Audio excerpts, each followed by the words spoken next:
গান কি জীবনের কথা বলতে পারে, কিংবা সময়ের কথা? মনের কথাও বলে নিশ্চয়ই। মনের নীরব আঙ্গিনায় গানের অবাধ চলাচল কি থেমে গেছে, নাকি থেমে যাবে? গানের পৃথিবীতে গান কেমন আছে? আমরাই বা আছি কেমন? কেন গান ভালোবাসি? গান তো শান্ত নদীর মতো, বয়ে চলে সময়ে অসময়ে, বহন করে প্রথম ভালোবাসার, প্রথম বৃষ্টির, প্রথম হারানোর স্মৃতি। জীবনের পাওয়া না পাওয়ার গল্পে গানের বিশাল পৃথিবীকে হয়তো এক মুঠোয় বন্দি করা যায় না, কিন্তু এর অনুভূতি সে তো মনের সুতোয় বেঁধে আছে যুগের পর যুগ। আমরা বারবার ফিরে যাই সেই পুরনো আঙ্গিনায়, যে দিনগুলো বলেছিল মন ছুঁয়ে যাওয়া কোনো স্নিগ্ধ অনুভূতির কথা। যদি ফিরে যাই 90 দশকের ব্যান্ড দলগুলোর কাছে, যারা একসময় শহরের প্রতিটি তরুণের মুখে মুখে ছিল, দিয়েছিল শিহরণ জাগানো অনুভূতি, গানে গানে মেতে উঠেছিল শহরের অলিগলি।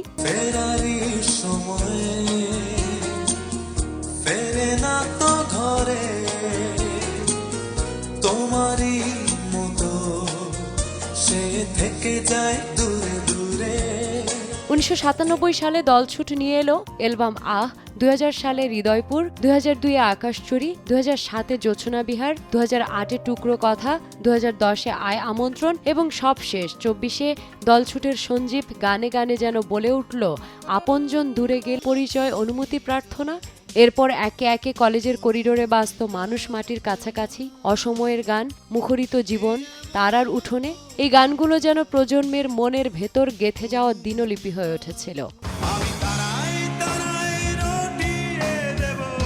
নগরবাউল জেমস তারায় তারায় রটিয়ে দিয়েছিলেন প্রিয়তমার প্রেম। হতে পারে এই দেখা শেষ দেখা, দুঃখিনী দুঃখ করো না, ঠিক আছে বন্ধু, অনন্যা। প্রতিটি গানই যেন শহরের হৃদস্পন্দন। আর লাইফ ইন এ মেট্রো, রিশতে এবং আলবিদা ব্যাপক সাড়া ফেলেছিল গান প্রেমীদের হৃদয়ে। আমি কষ্ট পেতে ভালোবাসি, এক আকাশের তারা তুই, সুখের এই পৃথিবী, চলো বদলে যাই, বলেছিলেন লাভ রানস ব্লাইন্ড, মানে এলআরবির আয়ুব বাচ্চু। 93-এর সুখ, 94-এর ঘুমন্ত শহর যেন আজও শহরের চায়ের টেবিলের আলাপের অংশ। 96-এর ফেরারি এই মন যেন এক যাযাবর আত্মার প্রতিধ্বনি। মাইলসের পিয়াসী মন, স্বপ্নিলেই রাতে, প্রিয়তমা, শেষ ঠিকানা, প্রতিটি গান শ্রোতার হৃদয়ে ছিল স্থায়ী ঠিকানা। তাদের সুরে ছিল শহরের ব্যস্ত বিকেল আর একাকী রাতের মিশেল। গানগুলো যেন সময়ের মলিন গলিতে আলো জ্বালানো স্মৃতি।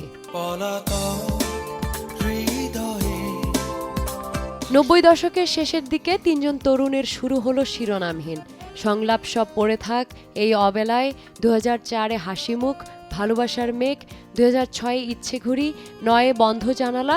তারা শহরকে নতুন করে শেখালো একাকিত্বের সুর। আমি দেখিনি, আমি শুনিনি, আমি বলিনি অনেক কিছু। 1991-এ শহরের গলিতে বেজে উঠল উইনিং, 94-এ অচেনা শহর এবং 2003-এ উইনিং প্রবাসে।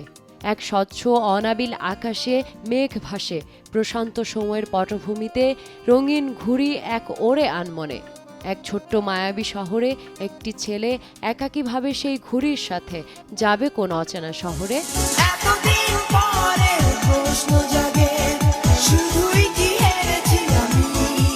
এরপর তাল, লালবন্ধু, নীলবন্ধু, ফেরারি, মেঘ দে, পানি দে, হ্যালো কষ্ট, ভালোবাসা মানে দুঃখ, 3 সত্যি নিয়ে 90 দশক মাতালো সৈয়দ হাসানুর রহমান হাসানের ব্যান্ড আর্ক। 96-এ তাজমহল, 98-এ আর্ক নিয়ে এলো জন্মভূমি, 2002-এ স্বাধীনতার ব্যানারে কারবালা, আর তার সঙ্গে তাল মিলিয়ে আর্ক হয়ে উঠল শহরের নিখাত অনুভূতির এক নাম।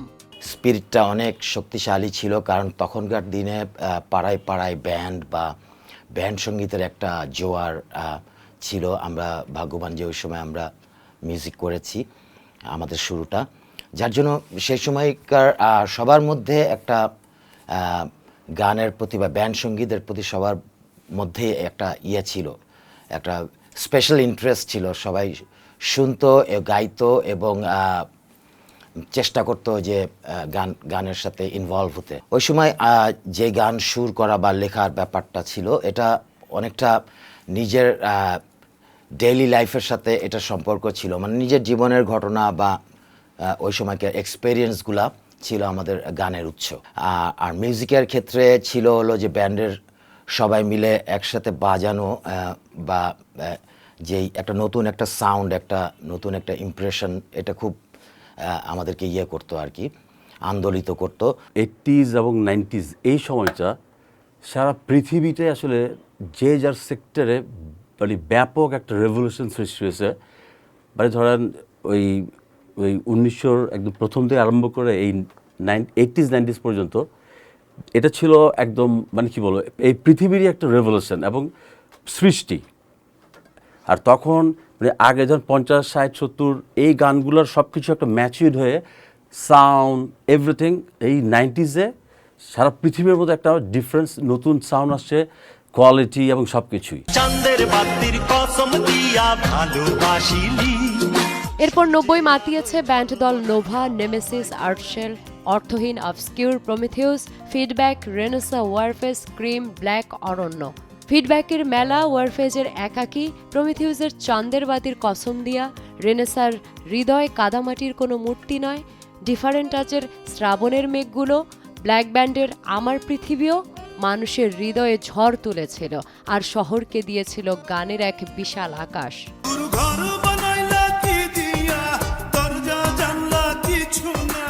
মাথার উপর তপ্ত রোদ, গানের আলাপে সময়ের শহরে এলো কৃষ্ণপক্ষ। দুপুর গড়িয়ে বিকেল নামছিল তখন।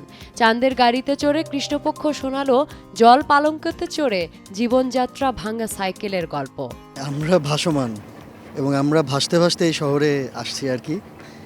এখন আমরা এই শহরের কেউ না, আমরা সবাই গ্রাম থেকে আসছি বা কোনো একটা ছোট্ট শহর থেকে আসছি। এবং আসার পরে আমরা যখন সবাই একসাথে হলাম এবং বুঝলাম যে আসলে আমাদের সবার একটাই উদ্দেশ্য যে আমরা গান করব এবং আমাদের গান হচ্ছে যে ভালোবাসার কথা বলবে, আমাদের গান পজিটিভিটির কথা বলবে। কারণ আপনি যখন এই শহরে আসবেন তখন এই শহরে আপনি বন্দী হয়ে যাবেন, আপনি কিন্তু বেরোতে পারবেন না। তো মানুষ এই শহরে আসে মূলত আসার জন্য, হোপের জন্য।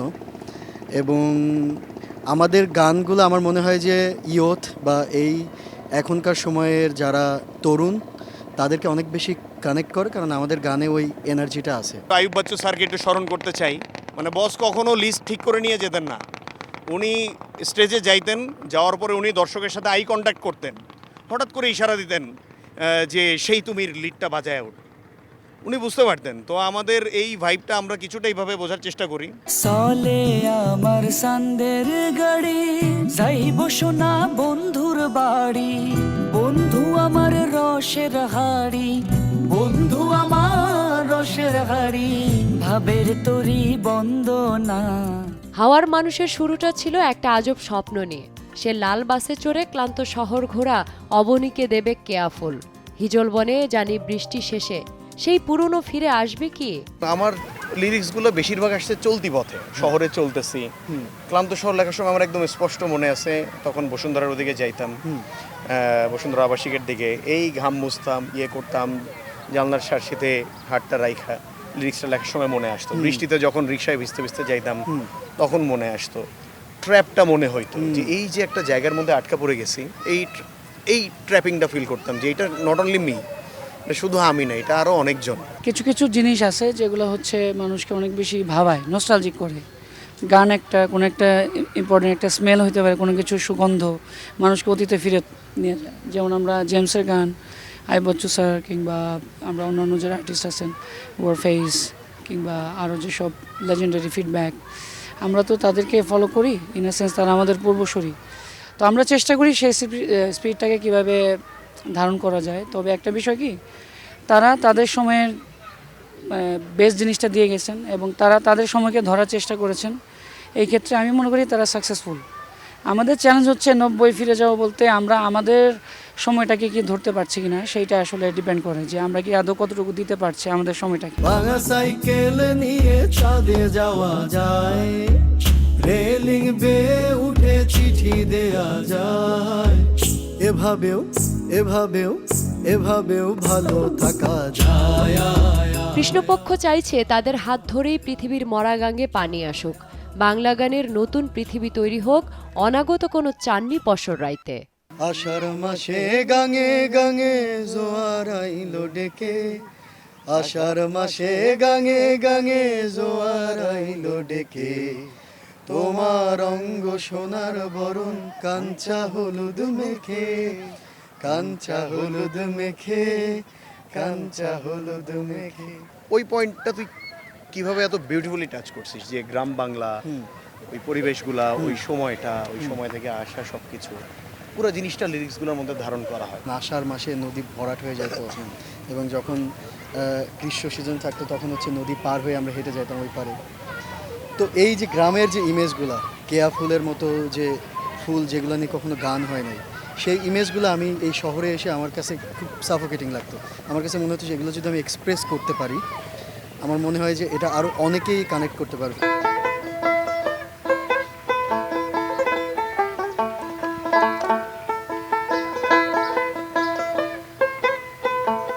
প্রথম যেটাতে শুরু করলাম সেটা হচ্ছে কাহন। কাহনের একটা সুন্দর একটা হিস্ট্রি আছে, সেটা হচ্ছে আমি কখনো বাজাই নাই, মানে কাহনটা হচ্ছে গ্রামে তো ওই সময় প্রচলিত ছিল না ভাবে। তো প্রথম দিন বাজানোর পরে তারপরের দিন মনে হয় তারেক ভাই আপনার মনে আছে মনে হয় যে তারপরের দিনে শোটা করছিলাম না, প্রথম দিন যন্ত্রটা বাজানোর পরেই তারপরের দিনে শো করছিলাম। তো সেখান থেকে আমাদের জার্নিটা শুরু, আমার জার্নিটা অন্তত শুরু কৃষ্ণমুখের সাথে। আমাদের গানগুলোতে আমরা একটু ম্যান্ডোলিন, একটু ব্যানজো, তারপরে একটু গিটার, একটু বাঁশি, একটু পিয়ানিকা, এগুলো আসলে আমরা ট্রাই করি বাজানোর জন্য। এতে আমাদের গানগুলো আরও বেশি শুনতে আরাম লাগে, আরও কালার হয়, ভার্সেটালিটি বাড়ে।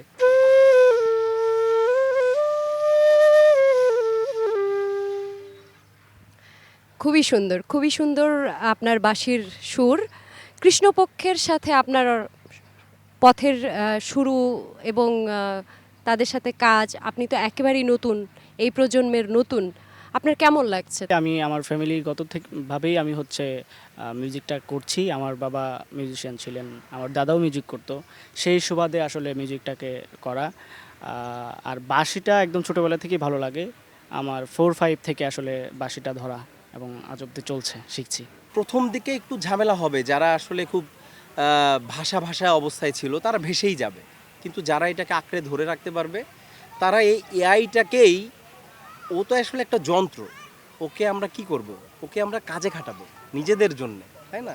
ও একসময় আমাদের গোলাম হয়ে যাবে, আমরা ওকে কাজে খাটাবো, অথবা ও এমন একটা জায়গা দখল করে ফেলবে, পরবর্তীতে আমাদের জায়গাটা বেশি প্রকট হয়ে উঠবে। কেন? আমরা হিউম্যান।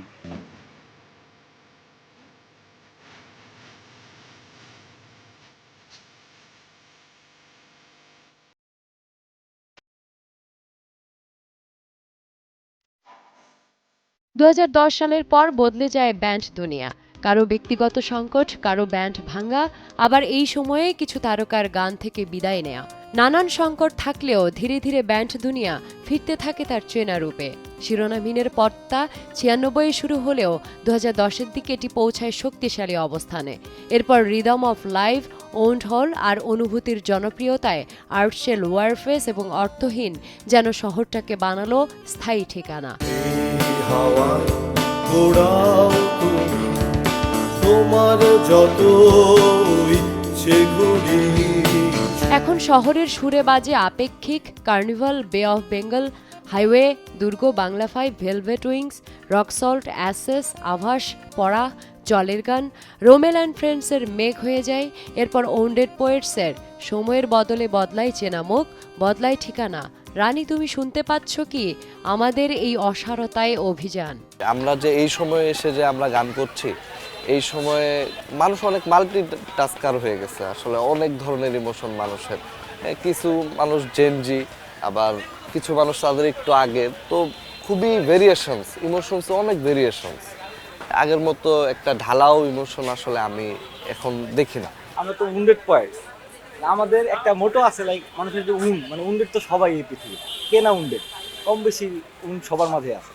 তো এই উনগুলোকে নিয়ে যে আলাপচারিতাগুলো আছে বা যে অনুভবগুলো তৈরি হয়, মানে এইগুলোর সাথে মিল রেখে আসলে একটা মানে কিছু একটা বানানোর চেষ্টা করি, যেটা ওদের মনে হবে যে আচ্ছা এটা তো আমারই কথা, আমারই গান বা আমারই ইমোশনটা ক্যারি করতেছে। তো ওইটা না হলে আসলে আমরা ওটাকে গান বলতেছি। আকাশের ভিড়ে লুকিয়ে আছে আমারই আর এক প্রতিচ্ছবি, শুনতে পাচ্ছ কি প্রশ্ন রয়েই যায়, এই নতুনরা কি পেরেছে 90-এর মতো মানুষের হৃদয়ে জায়গা করে নিতে, নাকি সময় বদলেছে, অনুভূতিরও ভাষা পাল্টেছে? 90-এর দশকের যে গানগুলো ছিল, বিশেষ করে আইয়ুব বাচ্চুর সময়ের যে গান, মাইলসের যে গানগুলো ছিল, ওগুলোর মধ্যে মানে যে একটা ভাইব পাওয়া যায়। বর্তমানের গানগুলো এক ধরনের ভাইব আছে, এক ধরনের ফিলিংস আছে, বাট তখনের গানগুলো অনেকটা ডিফারেন্ট ছিল।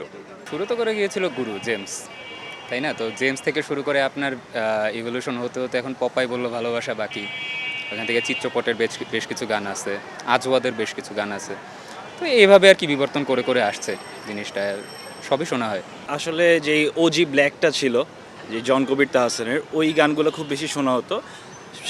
পাশাপাশি হচ্ছে আর্টসেল, নগরবাউল, জেমস, এগুলো তো ছিল একদম ট্রেন্ডিং, সাথে ওয়ারফেস। বাট এছাড়া হচ্ছে আমার যেটা পপের গানগুলো ভালো লাগতো, অ্যান্ড নেমেসিসের গানগুলো ভালো লাগতো। বাংলাদেশের এখন মনে হয় সম্ভবত একটা ট্রেন্ড হয়ে গেছে যে ওই মানে ওই সোশ্যাল মিডিয়া একটু ভাইরাল হওয়ার মতো, মানে যা মোটামুটি হচ্ছে যেটাই ভালো লাগে ওই অতটুকুই, হয়তো কোক স্টুডিও হয়তো মানে কিছু গান ভালো বের করে, এইটা ছাড়া মনে হয় যেন কোনো কিছুর সাথে আসলে সেভাবে রিলেট করতে পারতেছি না।